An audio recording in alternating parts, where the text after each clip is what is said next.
Reporter Mother Jones. His latest piece is titled Georgia Republicans Are Doubling Down on Racist Voter Suppression. And Ari, this is, to me, Georgia's the kind of the canary in the coal mine here. It has been for a long time on this specific issue. You've got a Republican Party that just got their butts kicked, right?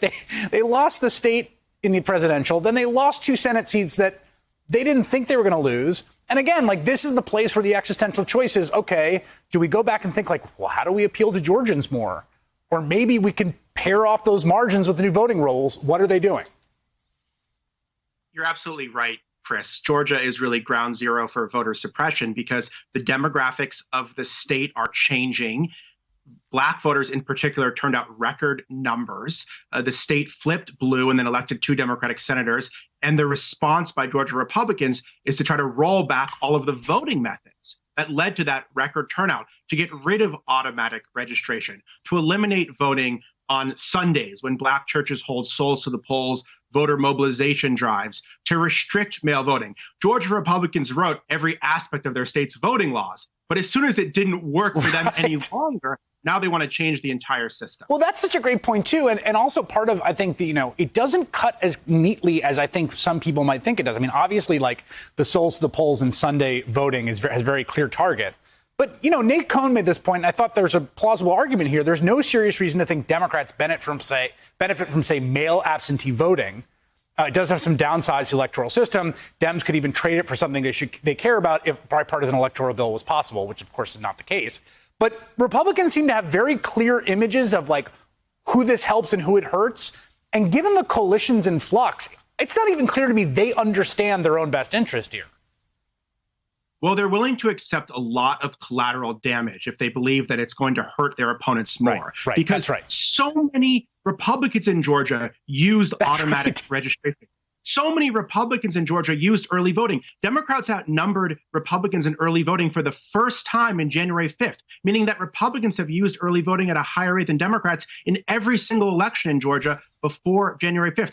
Before November, Republicans were the ones who voted by mail in Georgia in larger numbers. Republicans specifically exempted voter ID from mail ballots because they thought their voters were going to vote by mail in larger numbers. They didn't want to disenfranchise their voters. So everything they're talking about now is a direct response to the fact that Democrats won in November and won in January. And instead of trying to reach out to new constituencies, they're trying to suppress those new constituencies from voting in the future. And I've watched I've read some of your reporting. There was even hearings the other day about this where there a lot of them, even Raffensperger to a certain extent, right, which to his credit sort of stood up against the big lie.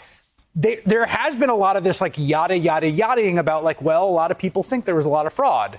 So we have to do something. Even though there was no fraud, they're still using the false beliefs by people who are the subject of propaganda as a predicate for making changes to the law.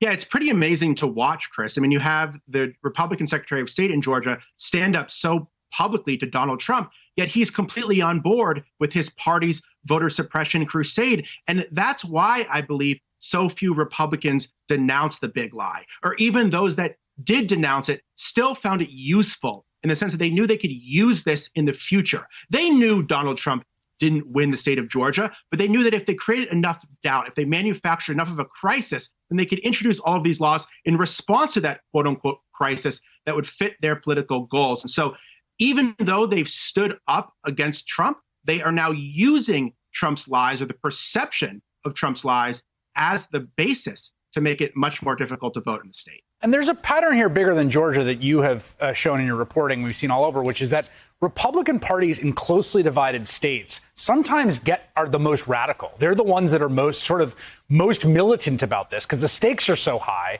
And a few 10,000 votes in either direction means the difference in power. They can be some of the ones that are the most extreme in the avenues they pursue to try to curtail the franchise.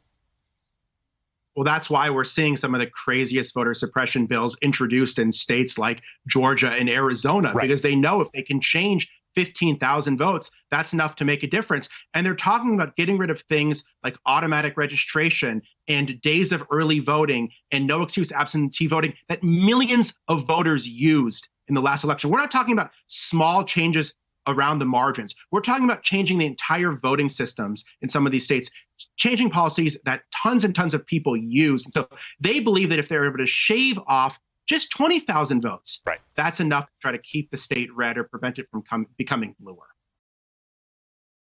Hey, thanks for watching our YouTube channel. You should know that you can follow today's top stories and breaking news and catch up on your favorite MSNBC shows all in one place. Download the NBC News app today.